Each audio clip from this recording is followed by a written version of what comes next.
இன்றைக்கி இந்த வெயிலுக்கு ஏற்ற மாதிரி ஒரு ஃப்ரூட் மிக்சர் எப்படி செய்கிறதுன்னு பார்க்கலாமா? அதுக்கு ஃபஸ்ட்டு நான் 4 வாழைப்பழம் எடுத்து அதை நல்லா அந்த மேஷரை வச்சு மேஷ் பண்ணியிருக்கேன். கண்டிப்பாக அந்த ஃப்ரூட் மிக்சருக்கு வாழைப்பழம் போடணும். நெக்ஸ்ட் வந்து 2 மாம்பழம் வந்து தோலெல்லாம் எடுத்துகிட்டு கட் பண்ணி இதுக்குள்ளே போட்டுட்டு அதையும் மேஷ் பண்ணியிருக்கேன். நான் இன்றைக்கி எதுவுமே ஆர்டிஃபிஷியல் கலர் சுகர்லாம் ஆட் பண்ணாமல் தான் செஞ்சுருக்கேன். நேச்சுரல் கலரே அதில் எப்படி வருதுன்னு பாருங்கள்.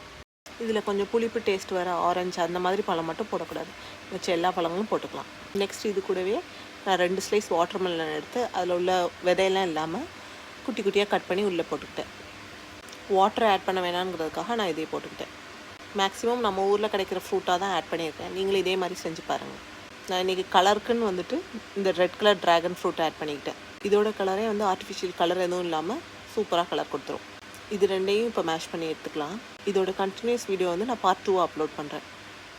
இதை வீட்டில் நீங்களும் ட்ரை பண்ணிவிட்டு எனக்கு கமெண்ட் பண்ணுங்கள். வீடியோ பிடிச்சிருந்தால் லைக் பண்ணுங்கள்.